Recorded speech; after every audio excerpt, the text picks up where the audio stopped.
Okay, back to this part. So, besides the,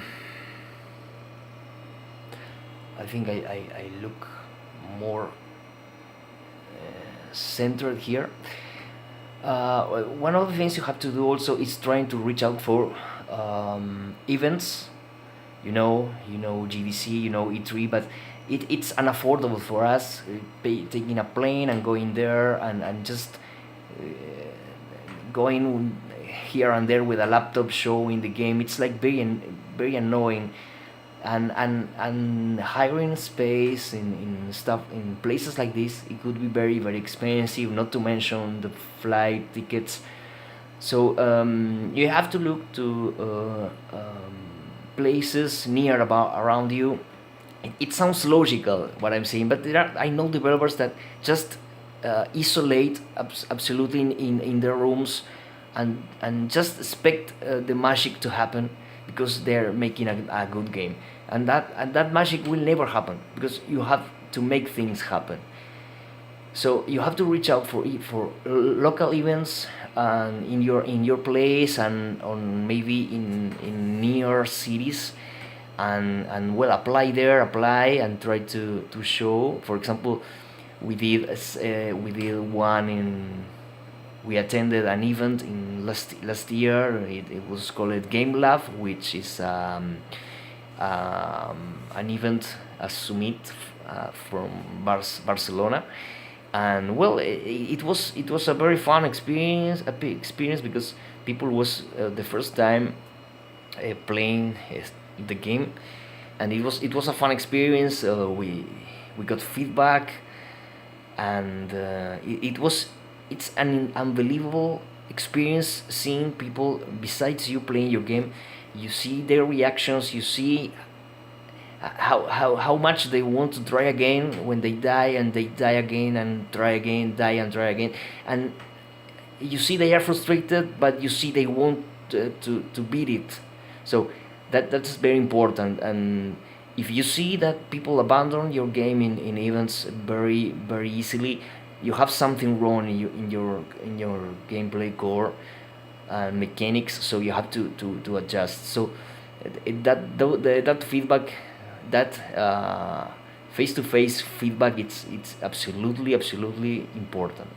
Okay, so you have to reach out to events. And another thing that I learned from successful stories is that when you go to an event, uh, you better have the demo of your game, the beta of your game, uploaded already, because the guy that played it and liked it, you have to lend him or her a personal card with your contact information, your website, your Facebook page, your game jolt page, your IndieDB page, your itch.io page, where they can download the same copy of the game they just played. That's very important, because they will just forget about you the next day if you don't lend your player in events a way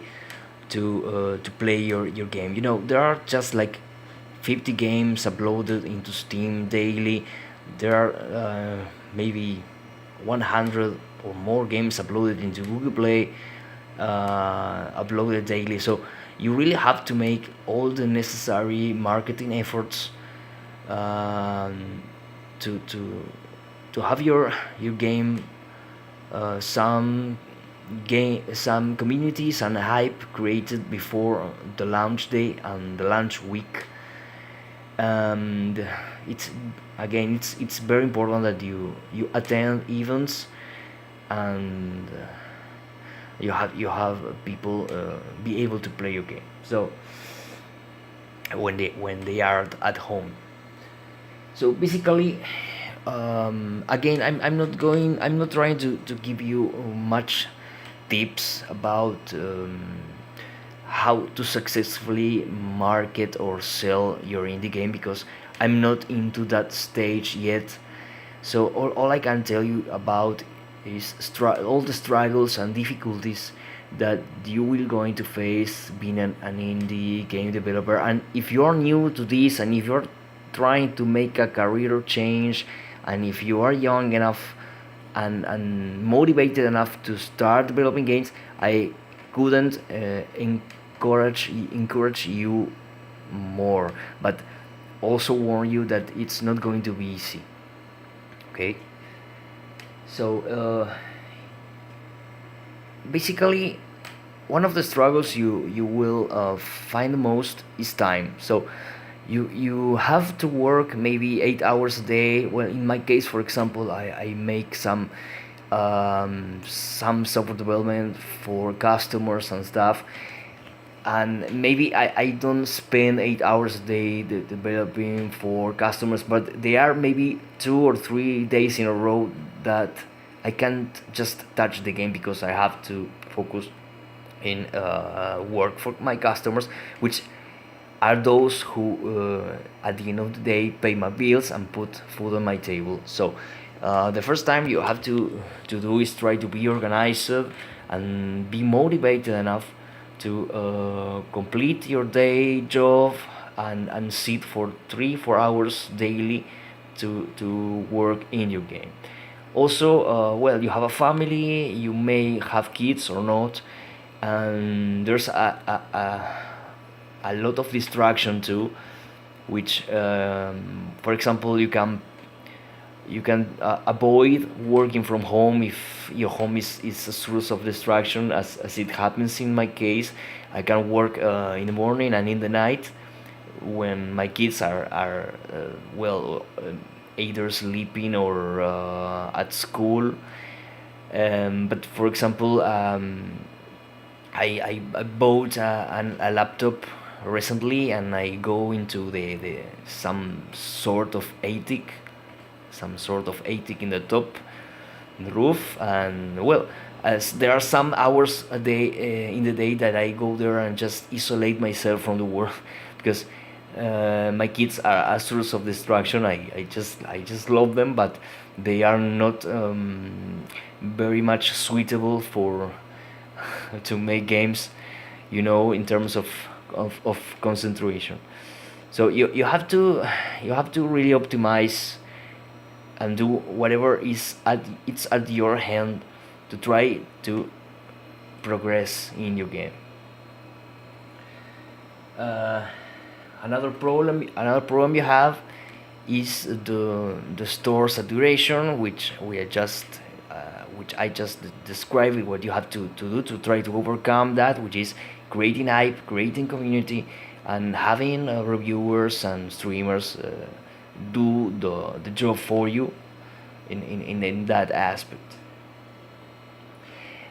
When you make games, all it's all about decisions. I found out it's all about decisions because it's just not like making any kind of software where it just have to work, and it just have to work without bugs. Yes, of course, your game has to work and has to work without bugs, but it also has to be fun. It also requires, sometimes, not always, a compelling story. It also requires some kind of addictiveness, if that word exists in English. It has to be fun, and it's sometimes difficult to realize that your game maybe couldn't be as fun as you think. So that's very important, that your first 10 or 30 seconds, and I read about it, that those first 30 seconds of your gameplay core has to be very very fun to play, because it's basically the core of the game, and basically what the player is going to do over and over and over again.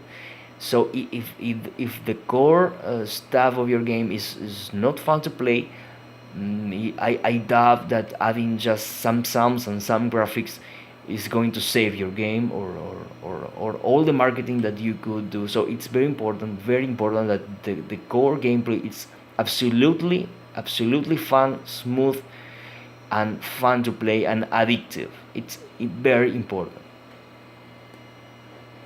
Another problem that you may find when developing your game, it's you're running out of funds because uh, you, you have to work for a living and stuff, but sometimes you have to invest in this graphic, or invest in paying some outsourcing some kind of work, or outsourcing some, for example, the sounds.